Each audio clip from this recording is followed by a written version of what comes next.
En Terre Sainte, le dernier jour de 2023 et le premier de 2024 ont été marqués par une intense prière pour la paix. Le frère Francesco Patton, custode de Terre Sainte, a ainsi célébré la solennité de la Sainte Famille à Nazareth avec le Te Deum, et le patriarche de Jérusalem des Latins, le cardinal Pierbattista Pizzaballa, a présidé la fête de la Très Sainte Mère de Dieu lors de la journée dédiée à la paix à Jérusalem.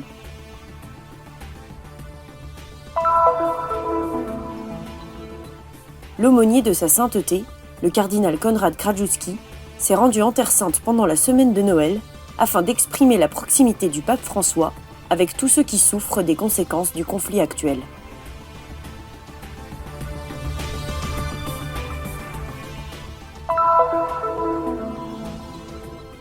Maria Ruiz, iconographe et membre consacré de l'Ordo Virginum, présente son icône de l'Immaculée Conception et raconte l'évangile de Jérusalem.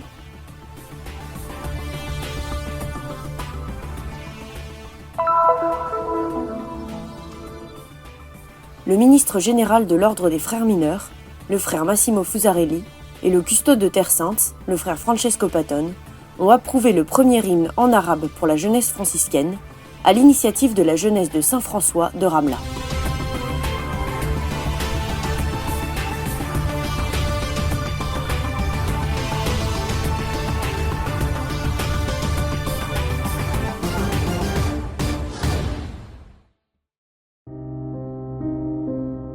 En Terre Sainte, le dernier jour de l'année 2023 et le premier jour de l'année 2024 ont été marqués par d'intenses prières pour la paix dans le monde entier.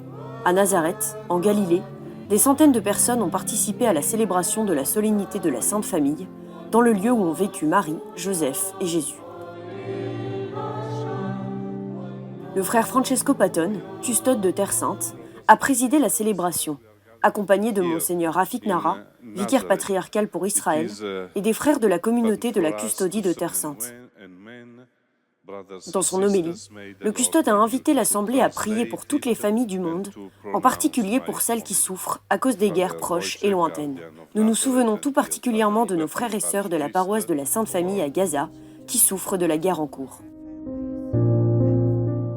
À la fin de la messe, les fidèles se sont rendus en procession depuis la basilique supérieure, où la messe a été célébrée, jusqu'à la crypte de l'église Saint-Joseph, lieu où, selon la tradition, se trouvait la maison de la Sainte Famille.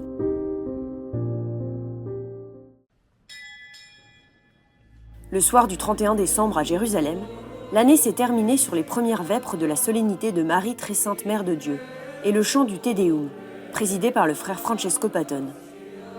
Le Te Deum, associé aux célébrations de remerciement, est traditionnellement chanté le dernier jour de l'année, afin de se souvenir et de remercier le Seigneur pour l'année qui vient de s'écouler. Présent à la prière, qui s'est déroulée à l'église de Saint-Sauveur, figurait également le patriarche de Jérusalem des Latins, le cardinal Pierbattista Pizzaballa, accompagné du cardinal Fernando Filoni, grand maître de l'ordre du Saint-Sépulcre, actuellement en pèlerinage en Terre Sainte. Tous deux ont voulu se joindre à la communauté franciscaine pour la liturgie.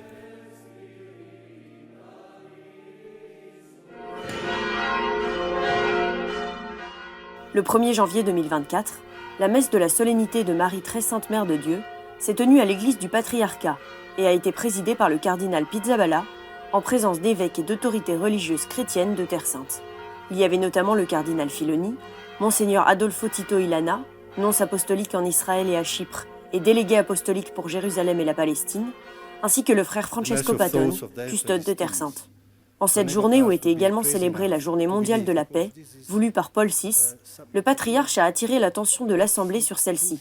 Ici, aujourd'hui, nous devons et voulons tourner notre regard vers le Christ et puiser en lui la force nécessaire pour renforcer notre confiance, blessé par tant de douleurs. Jésus n'a résolu aucun des problèmes sociaux et politiques de son époque, mais a indiqué une voie qui demeure, encore aujourd'hui et à jamais, la route principale.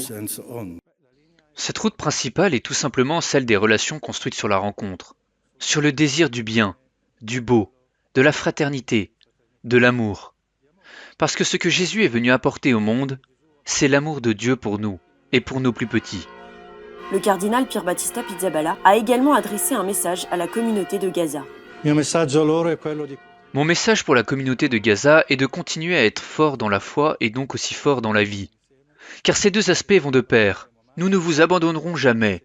Et même si physiquement nous ne pouvons pas être unis, toute la communauté chrétienne se rassemble autour de vous, en attendant de pouvoir réellement vous retrouver.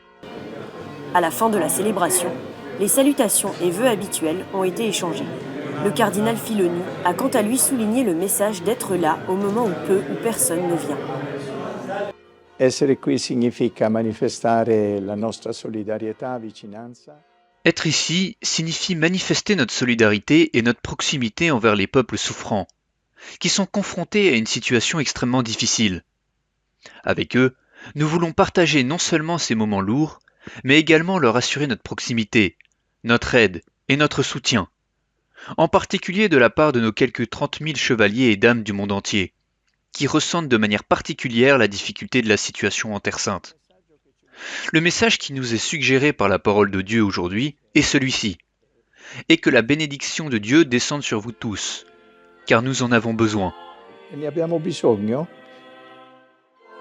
De son côté, le frère Francesco Patton a parlé du message fondamental de la fête de la Mère de Dieu, celle qui nous donne le Fils de Dieu, le Prince de la paix. Il messaggio fondamentale ce l'ha dato la liturgia.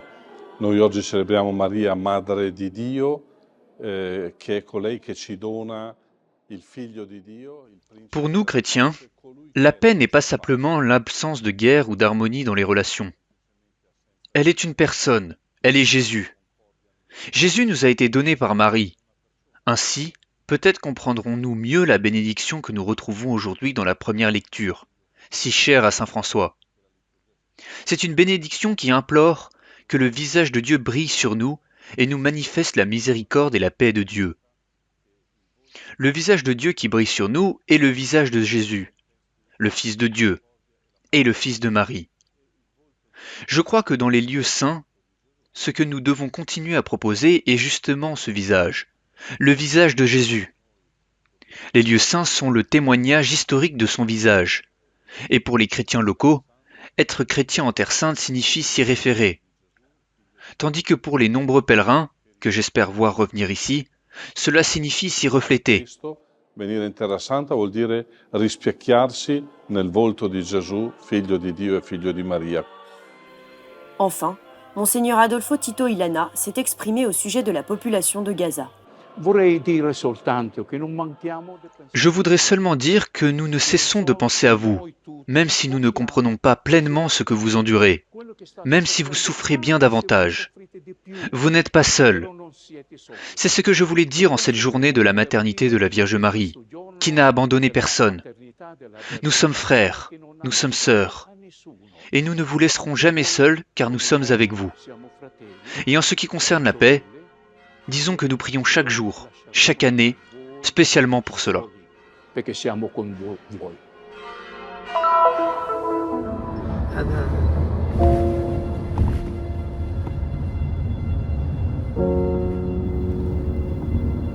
Le pape François a souligné à plusieurs reprises que le monde était aujourd'hui dans une troisième guerre mondiale fragmentée.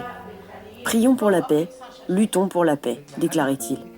C'est pourquoi, en signe de proximité avec les populations touchées par la guerre, il a envoyé en Terre Sainte le cardinal Konrad Krajewski, responsable du bureau des œuvres de charité du Saint-Siège.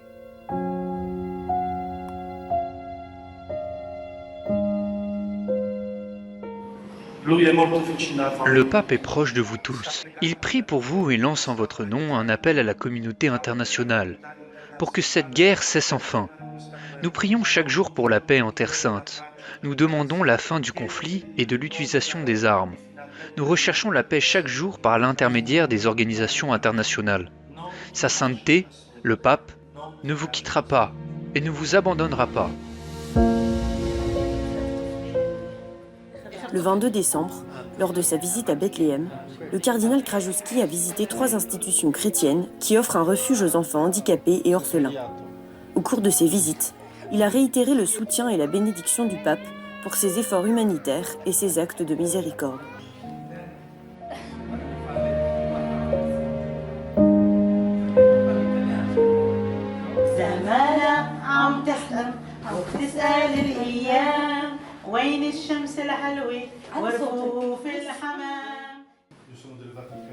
L'aumônier de sa sainteté a ensuite rencontré 4 chrétiens de Gaza qui avaient quitté la bande avant le début de la guerre, le 7 octobre. Tous ont exprimé leur inquiétude quant à ce qui se passe à Gaza, en particulier dans les églises où les chrétiens ont trouvé refuge.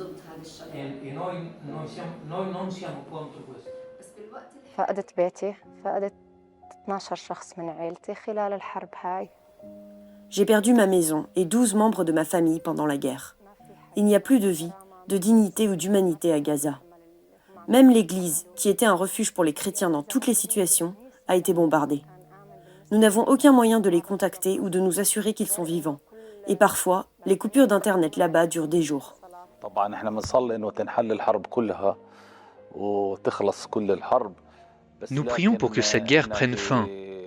Et aujourd'hui, nous sommes ici pour voir comment l'Église peut aider ceux qui sont réfugiés dans la paroisse, leur apporter le soutien nécessaire et garantir leur sécurité. Tel était le thème principal de cette rencontre avec le cardinal.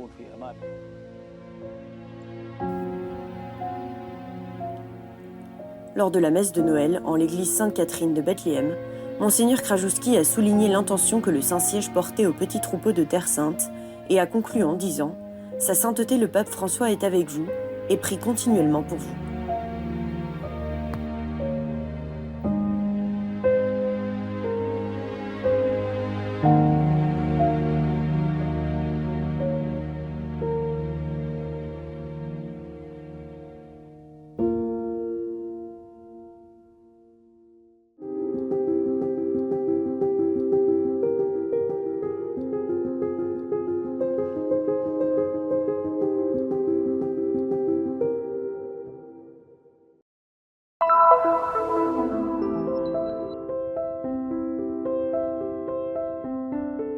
Je suis arrivée à Jérusalem il y a 5 ans, alors que je cherchais à mieux comprendre ce que Dieu attendait de moi.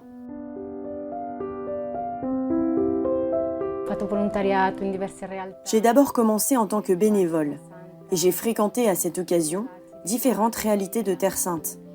D'abord celle des enfants handicapés, puis celle des jeunes et des enfants d'immigrés. Après un certain temps, alors que je commençais tout juste à prendre mes marques, j'ai été recrutée de manière tout à fait inattendue. Le patriarcat latin de Jérusalem m'a demandé de contribuer aux illustrations du nouvel évangéliaire de Jérusalem. Espagnole d'origine, Maria Ruiz est membre de l'Ordo Virginum du diocèse de Jérusalem. Elle a été consacrée en novembre dernier, lors d'une cérémonie au sein de l'église du patriarcat latin. Son amour pour l'iconographie découle d'un chemin de prière. C'est à travers l'icône qu'elle communique sa relation avec le Christ. Je trouve très beau de faire ce travail pour l'église de Jérusalem.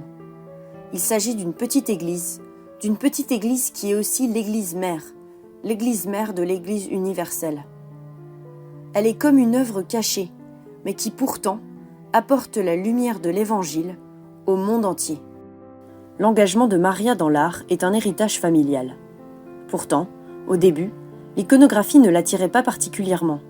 La représentation des visages était pour elle comme une vision très éloignée de la réalité. Elle s'est finalement autorisée à les regarder, et depuis lors, les visages sont devenus sa particularité. Dans ses icônes, elle choisit de montrer les détails, les lieux et les symboles de la Terre Sainte. Elle nous montre son icône préférée. Il n'existe pas de représentation de l'Immaculée Conception dans la tradition orientale, car il s'agit d'un dogme moderne de l'Église catholique. Nous avons donc dû chercher un moyen de la représenter dans le même style. Je ne savais pas vraiment comment m'y prendre. J'ai fait de nombreuses ébauches, mais aucune ne convenait. Le patriarche a alors pensé à l'Immaculée Conception franciscaine, une représentation franciscaine très typique, où Marie, avec l'enfant dans ses bras, se tient debout, avec le serpent sous ses pieds. La particularité de cette image est que l'enfant est représenté chassant et tuant le serpent avec la croix. Cette représentation m'est très chère, car c'est grâce à la croix du Christ que Marie a été rendue immaculée. Il y a aussi toute la relation de Marie avec son Fils et du poids théologique de ce dogme si important pour nous.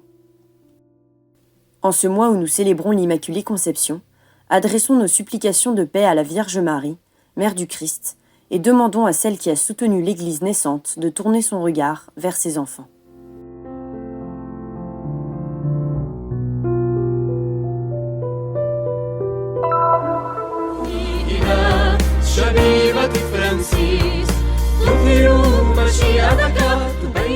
Le frère Massimo Fusarelli, supérieur général de l'ordre franciscain, et le frère Francesco Patton, custode de Terre Sainte, ont approuvé le premier hymne en arabe pour la jeunesse franciscaine, à l'initiative de la jeunesse de Saint-François de Ramla.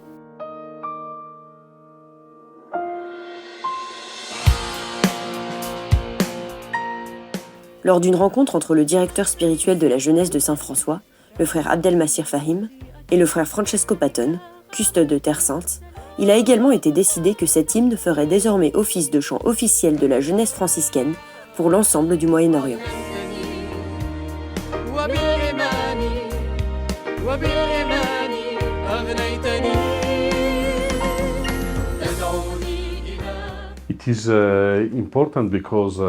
De telles décisions sont fondamentales, parce que la présence franciscaine en Terre Sainte existe depuis longtemps, depuis l'époque de Saint François.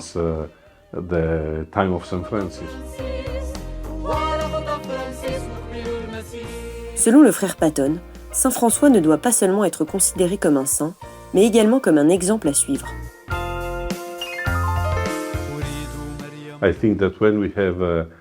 Lorsque la jeunesse franciscaine parle arabe, cela signifie qu'il y a une lumière qui brille pour l'ensemble du Moyen-Orient.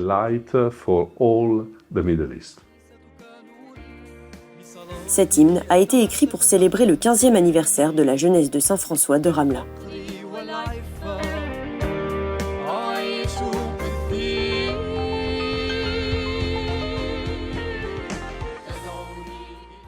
Cette idée est née lorsque nous avons constaté qu'il n'existait pas d'hymne pour la jeunesse franciscaine en arabe.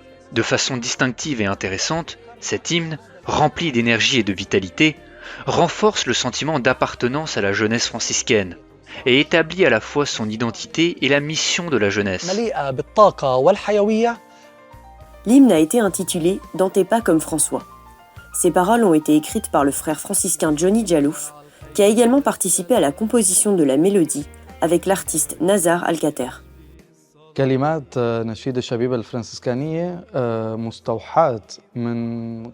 paroles de l'hymne de la jeunesse franciscaine s'inspirent de la règle de l'ordre franciscain séculier. Elles montrent comment les jeunes d'aujourd'hui, au XXIe siècle, peuvent suivre le Christ en marchant dans les pas de Saint François et en vivant l'Évangile.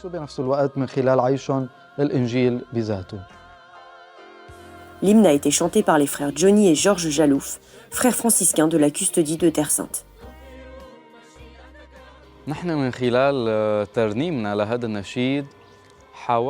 À travers les paroles et la spiritualité franciscaine de cet hymne, nous avons essayé de toucher chaque jeune qui le chante.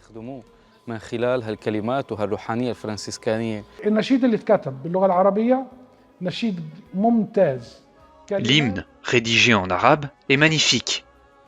Il représente les valeurs qu'un curé s'efforce d'atteindre chaque jour.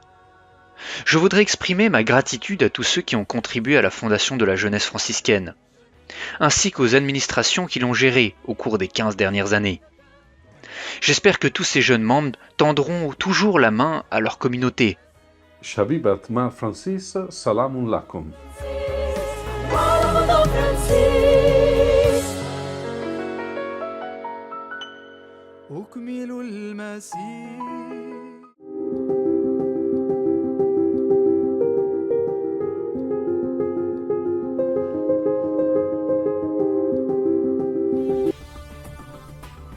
Un geste de solidarité pour soutenir les lieux saints et les besoins des frères sur la terre de Jésus. Nous collaborons à la mission de la custodie de Terre Sainte. Nos comptes se trouvent dans le QR code, le code QR.